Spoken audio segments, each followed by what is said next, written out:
I'm really, really excited to have Melanie Griffin, Esquire, on today. So again, in celebration of Women's History Month, Melanie has agreed to be a guest speaker.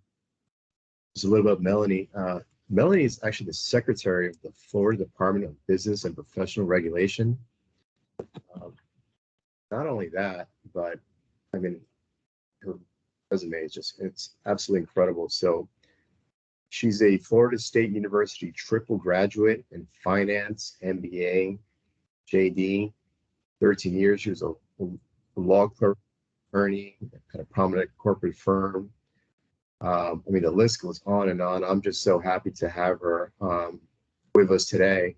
So Melanie, without further ado, I'm just going to hand it over to you and please enlighten us. Sure. So as Ivan said, and thank you for having me to speak with your company. It's always a pleasure to connect with different people, not only around the state of Florida, but around the country. In addition to being a secretary of the Department of Business and Professional Regulation, as Ivan said, I was an attorney for about 15 years and practiced in the area of corporate law as well as employment law. And then also have had my own small company, Spread Your Sunshine, where I've done quite a bit of keynote speaking, not only here in Florida, but around the country and internationally as well, and done private corporate training. So it's always a pleasure to work with different businesses and business clients. And I share those multiple hats that I wear because one of the things that Ivan shared in preparation for today is that the struggle to balance time and figure out how to champion time, I think it's real for all of us. And it's actually, I think, one of the top topics that I have been asked to address coming out of, and I'm going to use that in hashtags, but the pandemic. I know in some ways we're still in it, or maybe dealing with some of the thrusts of that, or what our new workplace looks like. But in terms of starting to get back to some sense of normalcy, it's, certainly top of mind for a lot of companies in terms of how do we deal with this in getting back to work and thinking about, we used to have all this time at home. It may have been a silver lining, and now we're trying to juggle going to all of these renewed events and maybe, getting time to actually get in the car and park the car and do all the things. And it can be really disruptive to what you were used to for several months to try and get back and juggle it. So I'm happy to answer any questions that's related to my background. Please feel free to make this interactive. I am going to quote unquote force you to be a little bit interactive. I have some questions for you throughout this 20-minute or so presentation. But if there are any questions I can answer for you related to my background, I am happy to do so because I want to make sure that you get the best value out of this. But with that, when I am looking at my time, one of the things I have gotten much better at is not being a perfectionist. And so that was one of my first questions for you is anybody a perfectionist? Looks like we all are a little bit muted, but Ivan, I'll pick on you since I am able to see you. Do you consider yourself to be a perfectionist? I am. I don't want to be, but I am. Myself up over it. I could go on, but yes. No, and I think that was when I became a, as I like to say, recovering perfectionist. One of the things that I struggled with at first was the fact that I knew I didn't want to spend as much time on certain tasks. And when I did, and I would catch myself, it almost in some ways took more time because I would be stopped in my tracks. And I felt like I overthink it then. And I'm like, oh man, I shouldn't have done it, or I shouldn't have done it this way. I should have delegated this, or, picked a shortcut and I didn't. And so one of the things I would put out to you is that you just have to practice. The more you do it, the more you will get better. But I think you do have to kind of work through those growing pains. And a couple of things that I think about here that's really a new mindset for me in the last 5 or so years, but has saved me so much time is one is good is oftentimes good enough. Not all tasks were created equally. So for instance, if you are rolling out, say, a major ERP system at a company, or you're launching a major website, or whatever it is that you work on for Highlight Technologies, and this is like, peak to your responsibilities, that is not the time to say good is good enough. I don't want you coming to Ivan and saying, well, Melanie Griffin said that if it was good, it was good enough. This is, in my equivalent would be as a lawyer, if someone is up for the death sentence, that is not the time I can say, oh, well, that brief was good or good enough, right? That's the time that task truly is superior to others. What I'm talking about is there are other things in life. So for instance, the one thing that comes to mind for me oftentimes is that soon after I adopted this mindset, I was working on a party with some girlfriends and we were drafting an invitation. And I really didn't love the way that one of my girlfriends had worded it. But I looked at the invitation and thought to myself, does it tell you where to be, when, and what to wear? Does it give you the basics? And it did. And so two thoughts here. One is that it didn't need or deserve any more of my time, because the time that you don't spend doing things that you should not be doing free up time to really focus on the things you should be, right? So for you working on that big technology project, for me drafting that big legal brief, that way you can spend your time where it should be spent.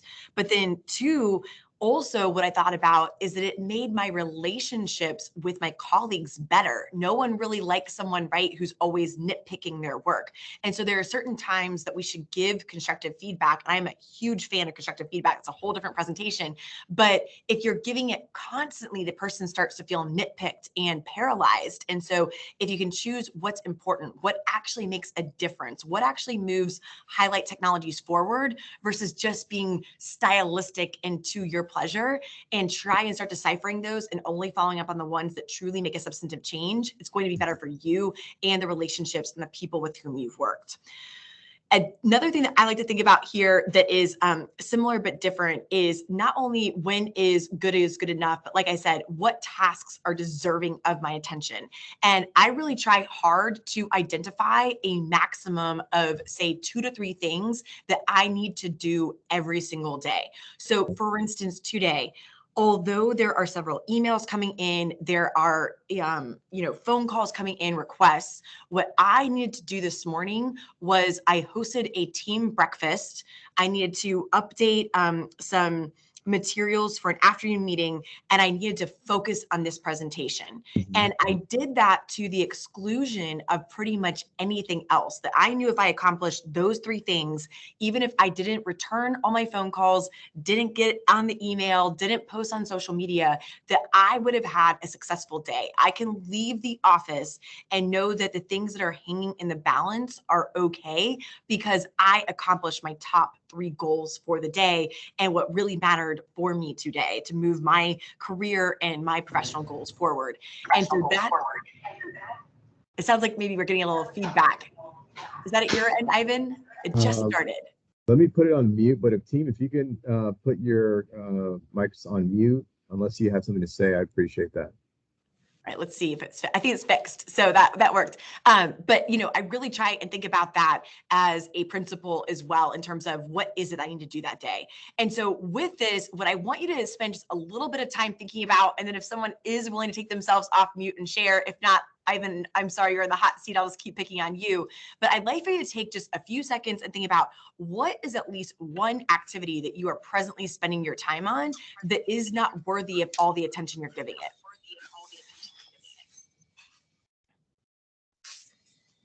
I'm going to allow one of you to have this opportunity. If not, I'll chime in. All right, I say, and Ivan, if you can, if you want to go ahead and roll with your answer. Okay, sure. So, I think I was focused on these little fires, how I like to coin them. These little things, which ultimately, in the grand scheme of things, they're not that important. And they were distracting me from, I had really 2 important objectives I needed to accomplish today. And yet I was getting sidetracked. I was getting pulled in like 2 or 3 different directions. And I guess to your point, if I can put those in the back burner and just focus on those 2 or 3 things, then I've accomplished something. And I think that's what you were alluding to. Yeah, you've really, then you can move forward your big goals. And something that you will find, and a lot of this sometimes depends on, and I get this, not only what your actual tasks are in your job, but also maybe where you fall a little bit along the pyramid scheme. And so, you'll have to take some of this potentially with a grain of salt, depending upon your position. So whether it's something you can implement now, which is hopeful, or whether we're planting a seed for later. Something to think about here is that the more you are responsive, two things are happening. One is that you are training people to rely on you, and you're also training them to rely on you within a certain time frame. And so there certainly are certain times, like if it is a major client, then I'm sure that not only, would I suggest you get back to them timely, I'm sure Highlight Technologies would certainly appreciate you returning their call timely. And so there are certain times that we need to be ultra responsive.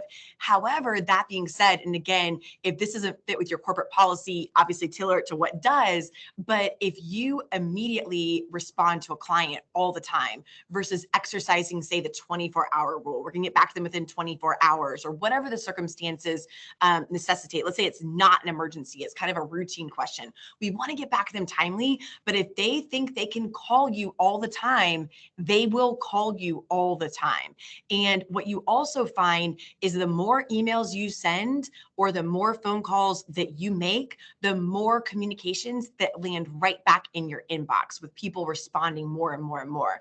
And so if you make those communications less frequent and you're really focused on those that move the ball forward, then you're going to cut down on that traffic. Because then a related thing happens is that the person is only probably going to hopefully contact you over time when they truly need you. You're helping to train everybody around you, but then also you're thinking about what you, again, really need to be spending your time on.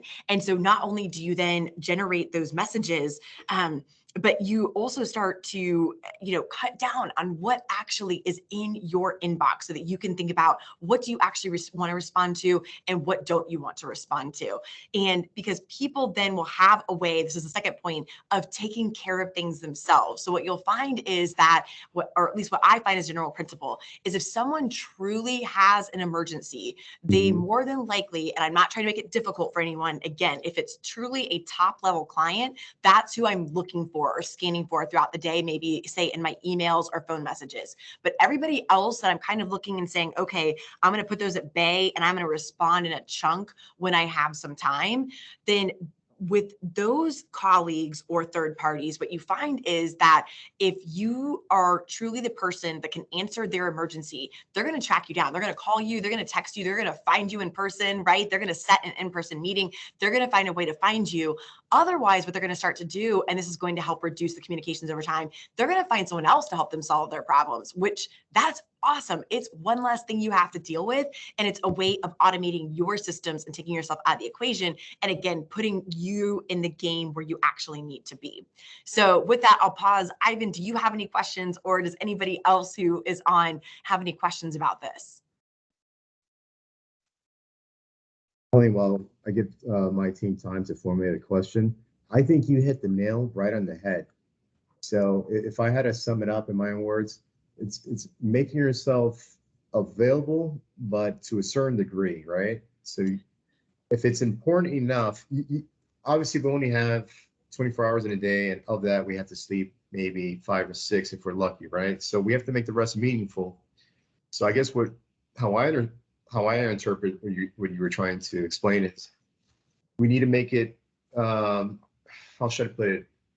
Make ourselves limited so that when they do contact us, it's of importance, as opposed to making ourselves like readily available, and then it's just gonna proliferate just additional work and email and further communication when probably they could resolve it themselves or contact someone else. Is that Right. kind of Exactly. One of the books I read on this was super helpful to me was called The 4-Hour Work Week by Tim Ferriss. And he talks about how he ultimately automated businesses so that he didn't have to answer any questions. Now, granted, he was at the top of the food chain, so someone had to answer them under him. And so again, depending upon your position, you may be able to take yourself out of the equation totally. But if you can put this filter on, that's essentially how I almost think about it, as a coffee filter, is that only, that really good ground coffee that now tastes delicious to be getting through your filter. The rest of it should be sitting, waiting for you to dump out the grinds later. And I don't literally mean that people are coffee grinds, but you know what I mean, that you're going to deal with that later when you have extra time to actually clean your coffee maker. The rest of it, you want to be, focused on that really delicious, that really rich content.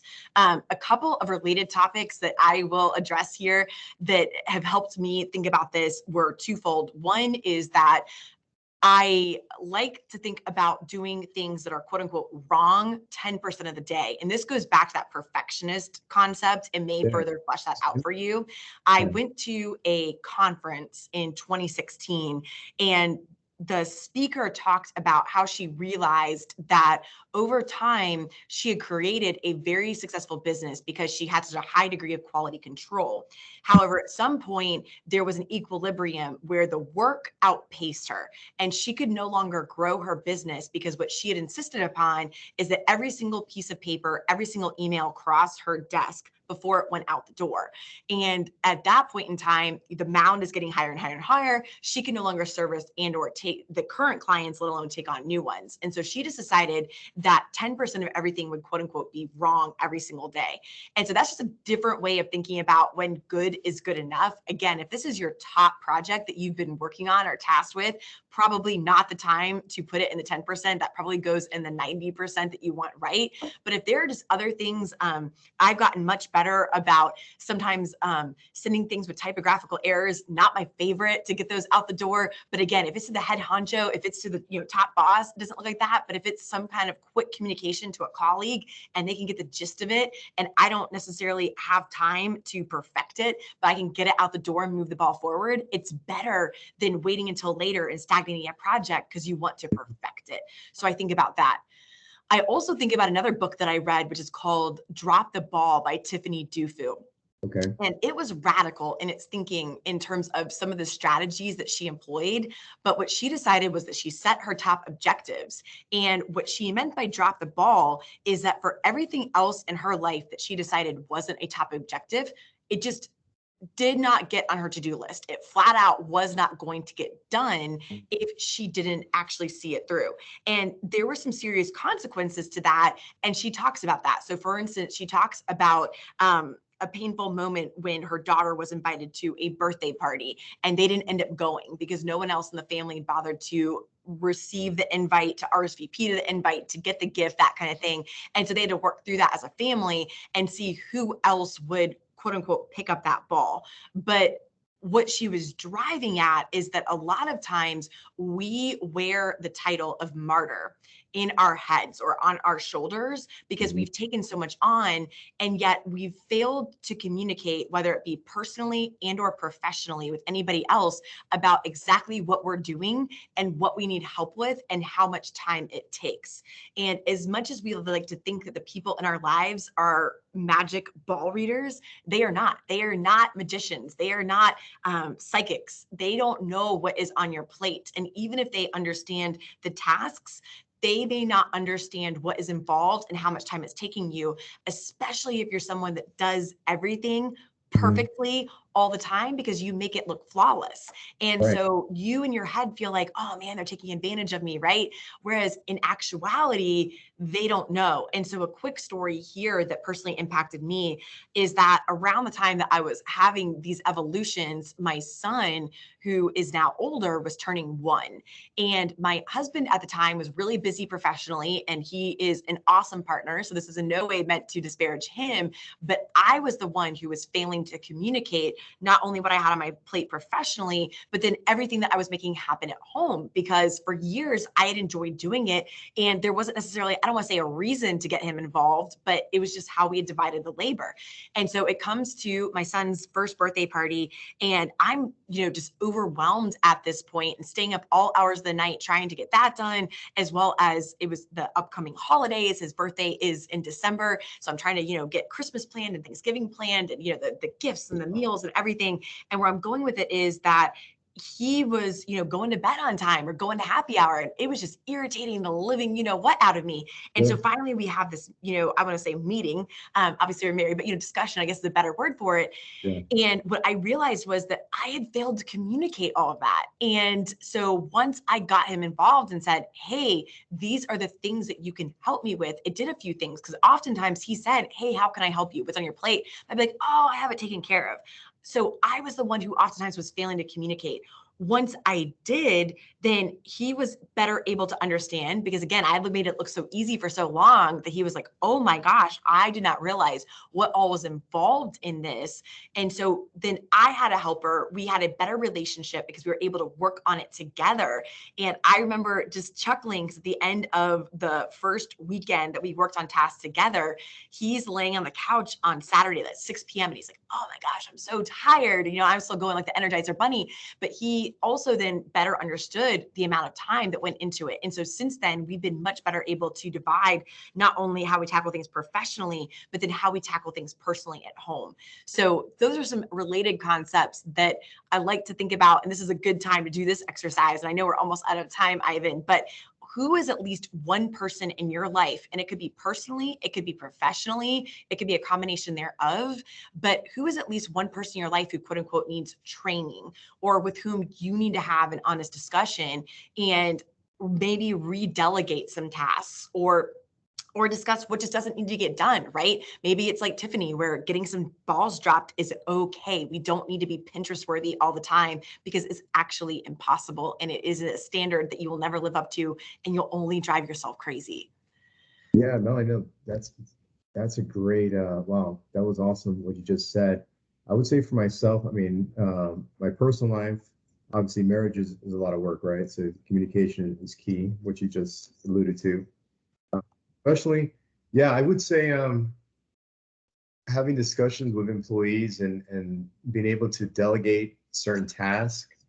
For me, that's something which I am working on. I mean, clearly I am doing it, but we can always do things better, right?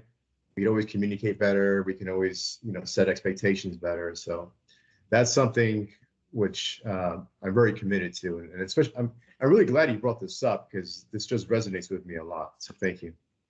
Good. And like I said, I know that anxiety and burnout and all of the things are real, especially coming out of coronavirus and figuring out what does our new normal look like. And so, the last thing I'll leave you with, and I'm happy to answer any questions, but one of the things I've also put time into thinking about lately is that having a child, one of the things I realized is that I never taught him to not use the word no. Certainly it frustrates me if he uses it. If I say, hey, Maverick, I need you to clean up your room, and he says no, I don't love to hear it. But no in and of itself is not a bad word. It's not like F-U-C-K or some other word that's censored, right, on the radio. You're actually allowed to use that word. And so a lot of times we are not exercising it appropriately. And where I'll end this idea is that one of the things that helped me do that, talking about filters earlier in the conversation, is that I not only have goals for what I want to accomplish, say this day or this week or this year, but on top of that, I've also prioritized what is important to me in terms of life categories, is what I'll call them. So whether it's your health, whether it's your family, whether it's your faith, your community, whatever it may be, you can really only do 2 or 3 things really well at one time. You're not going to get an A in every single area of your life every day. So I look at balance in a short-term, long-term. And what I mean by that is, for instance, right now, Ivan mentioned that I'm serving as Secretary of the Department of Business and Professional Regulation in Florida. I was appointed by the governor on January 1st. And so since then, I've had a lot more work travel. And what I've done then to make sure that I'm balancing my time at home and out of the home is to look at, as my son says, the number of sleeps I'm away. And then when I am at home, to be intentional and present with my time there, and to make sure that I'm planning out activities with my family. I'm not just home, cruising on Netflix or pass out on the couch, but I'm actually somehow hopefully meaningfully interacting with them as much as I can. And so where I'm going with this is that you thinking about what you want to prioritize in terms of, is this your year that you're going to be an Ironman? Is this your year you're going to become a deacon of your church? Is this the year that you're going to chair some type of charity walk? Because you're probably not going to do all 3 of those activities at the same time. And once you decide what it is that you're going to focus on, maybe you're going to be, a rock star manager at Highlight Technologies, and you're going to prioritize your workouts, and you want to make sure that you make it to the gym at least 5 days a week. Once you've prioritized those 2, I would say maximum 3 things that you're going to work on for this short period of time, then two ideas here. One is that everything else that comes your way, then you can say no. And an example that I give here is that when I went through this exercise and decided what I wanted to work on, soon after that, I was approached to co-chair a charity walk. And I was really comfortably able to say no in a way that was totally different from where I would have previously struggled with, man, will this be a great networking opportunity? Will I meet more people in the community that I should be connected to? And what I decided there was the answer to that question was no. It was a great mission. I was maybe happy to give a donation in support of the event. But if I actually took on the co-chairwomanship, then all that would have happened is that I would be giving away all my time to the exclusion of being able to work on the goals and priorities that I had set. So having that filter was a great way for me to figure out what to say yes to and what to say no to if you're someone who oftentimes says yes. So I think about that. And then tying this hopefully in a bow in terms of the short term, long term, and going back to the travel in my house is that when I look at a day singularly, so like for instance, tonight is a night that I am out of town. I am a rock star employee at work, but in terms of being a mom, I probably get a C today or whatever the case may be, right? So you can FaceTime, but it's not the same as being there in person. On the flip side, when I get home this weekend, we have super fun plans. We're going to Airfest. We're looking at maybe going to the pool this weekend. I mean, so we have some really fun things lined up with our child. And so I'll get an A for being a mom, right? And I don't plan to be on my computer for work at all. And so then it's going to flip flop. And so that's where I'm saying that if you can look at, is your life balanced over a certain period, whether it be a week, a month, 6 months, a quarter? And then if the answer is yes, then you're going to feel in harmony. You're not going to feel in harmony every day or every hour. But if you force yourself to think about, all right, what is this short term? What does it look like balanced over a certain period? It's going to allow you to better achieve and feel that balance. And then if it's out of whack and you're taking a periodic assessment, which you should, then no harm, no foul. Again, we don't get an A every day. We're always learning. Then figure out where you want to make an adjustment and actually take proactive steps to make it, whether it's having a conversation with someone, whether it's dropping the ball, whether it's doing something else, so to speak, wrong, or maybe not as perfect, or whatever it is that you need to do to get your life where you want to be for your definition of success. I love it, Melanie. I really do. So it's, in essence, it's okay to set no, because if we don't say no, we can't set boundaries. And if we can't set boundaries, then we can't really even accomplish those 2 or 3 things that are quote unquote like top priority, right? If we're too stretched, then we're not going to be able to accomplish anything very good. We'll probably get a C or C minus at the best, right? On each of those. Is that kind of what? Exactly. So many people feel like they're driven by their, for instance, email inbox. They go home at the end of every day and they've worked really hard, but they feel like they've accomplished nothing. They took nothing off their task list in terms of a major project, like updating a website, finishing a client proposal, because they never actually created or carved out the meaningful time to work on those bigger projects that takes uninterrupted thinking time or creativity time, because they're always being responsive to everybody else's needs. And so at some point, you've got to figure out, how are you not only going to say no to tasks and just not put them on your plate, period, the end, but even the other things that are coming at you that may be in your inbox, you've got to figure out and prioritize, how are you going to protect a certain amount of time for the goals you actually want to advance, and then maybe let some other things sit there for a little while. You'll get to them hopefully eventually, or you'll drop the ball like Tiffany, and you won't if they're not as important and don't maybe actually deserve a response from you. But over time, you will be much more productive if you can be protective of that time. I think that's excellent advice. One of which I personally can use on a daily basis. And I actually, that's going to be a goal of mine, to intentionally do that, not just, like you said, kind of just passively, go about the motions. No, like you have to direct your energy, right? Essentially, because we only have a limited amount of energy. And so you got to focus on those 2 or 3 core things. Everything else is, could be on the back burner. And once we accomplish those two or 3 things, move on to the next one.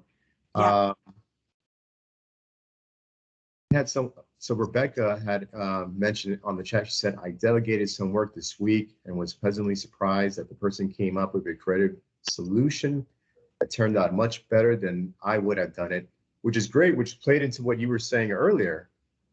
So that's A lot of times we're just not giving people an opportunity to do things. And what it goes back to is that, and I didn't want to get too into it because I knew that this was an abbreviated portion of this presentation that I oftentimes give that lasts, much longer than I knew what we had today. But a lot of times the reason people aren't giving up work is because they either enjoy the heightened relationship with the person that they're working for or with. And that could be your dog, that you have a heightened relationship. Your dog always runs to you because you're the person that always walks them, right? Right. But if you never let anybody else walk them and you're then complaining about having to walk the dog, those two things aren't in harmony. So you either need to walk the dog and be happy about it, right? Or you need to share that responsibility in the relationship. But that's what we find is a lot of times it's either a heightened relationship, a degree of control we want to have. We want things done our way. We want a certain outcome. And Rebecca, I had the exact same experience going back to planning the first birthday party with my husband. Is one of the things that I delegated to him on his task list was I said something like, go to Zazzle, which he was like, what's Zazzle? But I'm like, come on, just go and pick out an invitation, make it happen. And he did. And I'll tell you, it was the cutest invitation. My son's name is Maverick. And so we did like an airplane theme, and it was like this little boarding pass, and it was so cool. And I would have never picked that out. And it was so much better than what I would have done. And I saved the hour or two that I would have been on that website, fiddling with the wording and the characters and, looking through how many knows, hundreds of invitations. And I was like you, I was pleasantly surprised. And I've had that time and time again, is that we expect people to let us down. But I think that the overall tying all these messages together, a lot of times people just need an opportunity to shine. A lot of times they may do things differently, but it's not necessarily bad. And if they do a project badly, then what to me that probably indicates is that they shouldn't be on your team in the first place. They may, and whether they just need to not be on your team, period, the end, or whether they need to improve their performance. But if you can't rely on the people that you're supposed to be working with, then you don't have the right team assembled, right? And so that's a whole different problem that needs to be addressed so that you can delegate your work and free up your time. That's excellent. So I'd like to turn it over to the team to see if anyone has any questions. And now's not the time to be shy, guys. I mean, Melanie, as you can tell, she's really, charismatic, and she's nice. So feel free to ask any questions. There's no silly questions. So please. I just want to say thank you. It was very informative, and actually, definitely the emails resonate with me because I always feel like I have to answer an email or a chat within seconds. And I'm going to try and be conscious of not doing that. You don't need my time right at that exact second.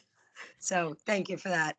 No, that was a great one that I learned from one of my mentors years ago, is that I had a law partner that I worked for, and he asked that I copy him a lot of times on the correspondence. Understandably, he wanted to see what was going on with the client.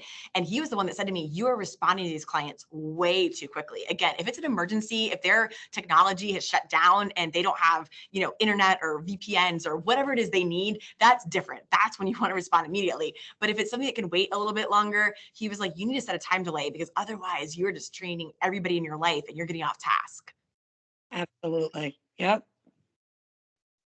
Excellent. Well, Melanie, it was truly wonderful. I really did enjoy it, and I can speak for the rest of the team as well. Hold on, I think that there is someone with a hand raised up.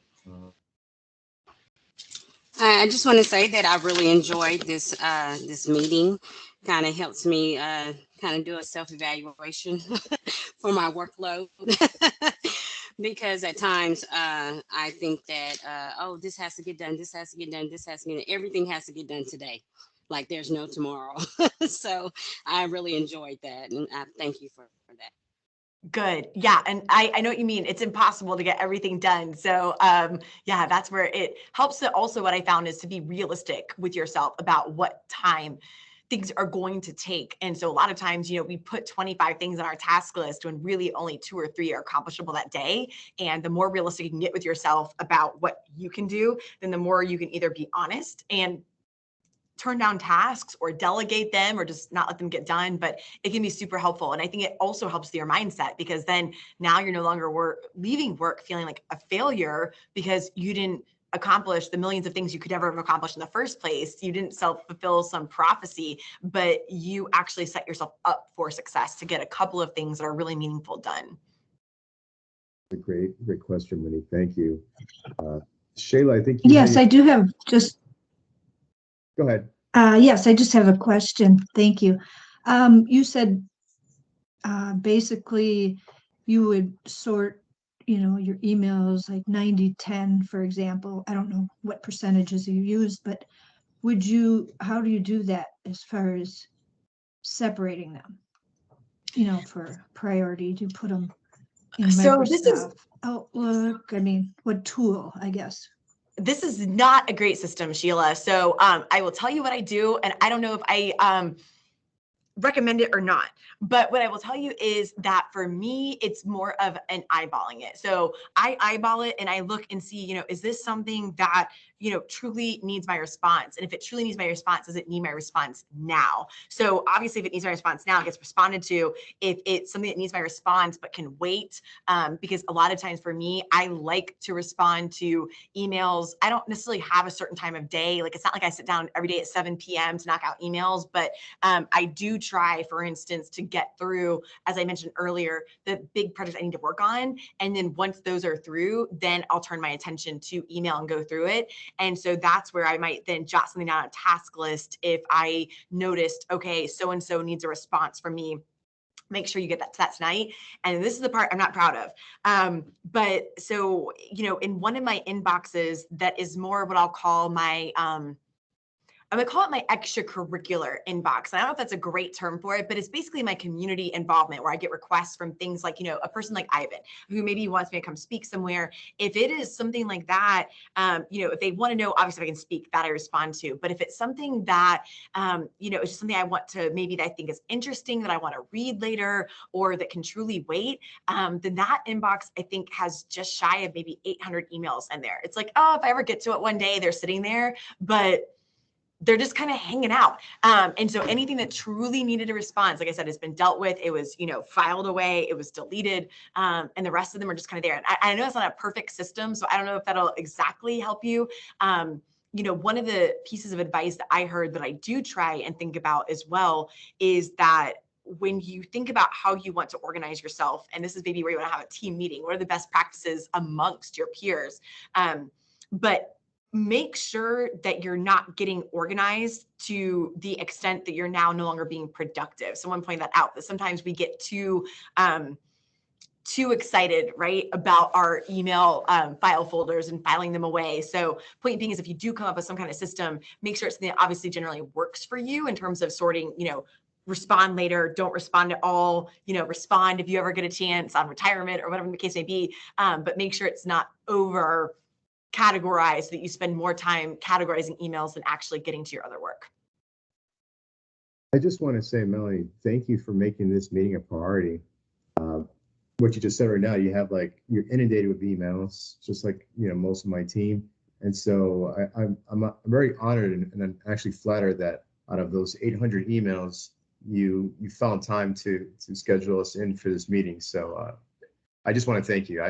I'm touched. I don't know what to say. Well, yeah, no, I'm glad I could connect with you guys today. This has been a treat. Yeah, it was wonderful. I want to thank you immensely. I know we're a little bit over time, but it was so good that I just couldn't stop it. If I had, an hour, I would take the whole hour. But it was wonderful. Thank you again. If you're open to, maybe down the road, if we can maybe have a continuation, that would be fantastic. That's if you have the time and we'll do 2.0. You can see some other parts of the presentation. I love that. All right, let's do that. All right, guys. Well, have a great rest of the day. I appreciate it, and thank you for having me today. Thank you. Bye.